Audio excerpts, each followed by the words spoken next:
नमस्कार, मेरा नाम है अंजलि। आप सभी से निवेदन है कि हमारे चैनल भादोही वाला को सब्सक्राइब करना ना भूलें और समाचार मिस ना हो जाए, इसके लिए बेल आइकॉन का बटन जरूर दबाएं। आज के इस बुलेटिन में हम आपके लिए हर वह खबर लेकर आए हैं जिसका सीधे आपसे सरोकार है। तो चलिए शुरू करते हैं। खबर की शुरुआत राजधानी लखनऊ की खबरों से करेंगे। ये ऐसी खबरें हैं जिनका सरोकार प्रदेश के हर जिले से है।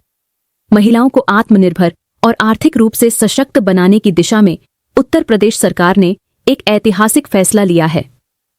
राज्य कैबिनेट ने मंगलवार को एक महत्वपूर्ण प्रस्ताव को मंजूरी दी, जिसके तहत अब महिलाओं को 1 करोड़ रुपए तक की संपत्ति के पंजीकरण पर स्टाम्प शुल्क में 1% की छूट मिलेगी। अब तक यह छूट केवल 10 लाख रुपये तक की संपत्ति पर लागू होती थी, जिससे केवल सीमित वर्ग को लाभ मिल पा रहा था।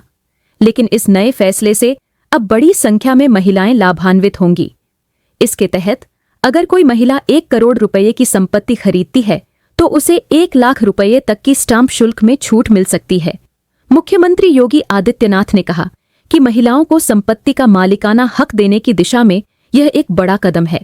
उन्होंने बताया कि सरकार महिला सशक्तिकरण को अपनी प्राथमिकता मानती है और इससे महिलाओं की सामाजिक और आर्थिक स्थिति दोनों में सुधार होगा। सरकार का यह निर्णय 2006 में लागू की गई नीति का विस्तार है, जिसमें महिलाओं को 10 लाख रुपए तक की संपत्ति पर स्टाम्प शुल्क में राहत दी गई थी।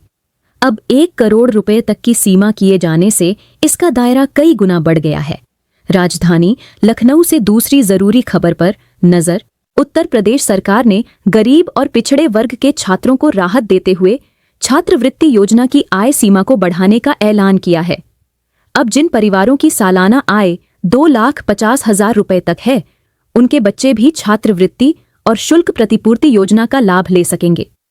इससे पहले यह सीमा 2 लाख रुपए सालाना थी, जिससे बड़ी संख्या में ऐसे छात्र बाहर रह जाते थे जो थोड़ी बेहतर आय वाले लेकिन जरूरतमंद परिवारों से आते थे।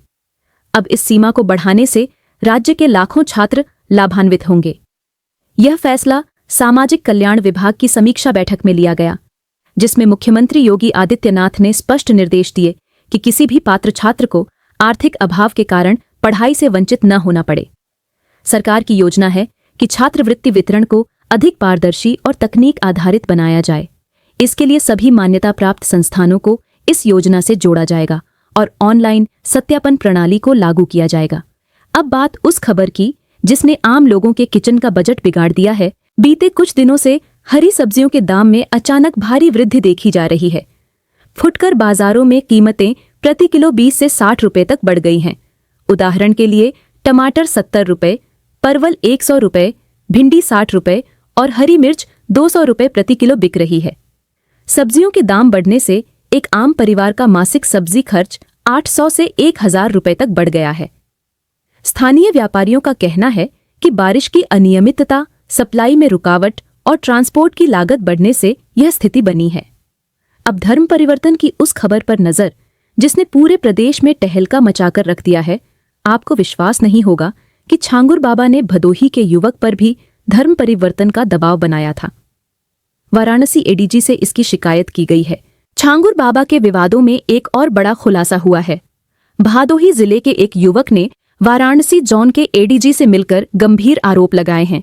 युवक का कहना है कि पिछले साल छांगुर बाबा ने उसे धर्म परिवर्तन के लिए मजबूर किया था। बताया जा रहा है कि युवक की पहचान भदोही निवासी ज्योतिमय राय के रूप में हुई है।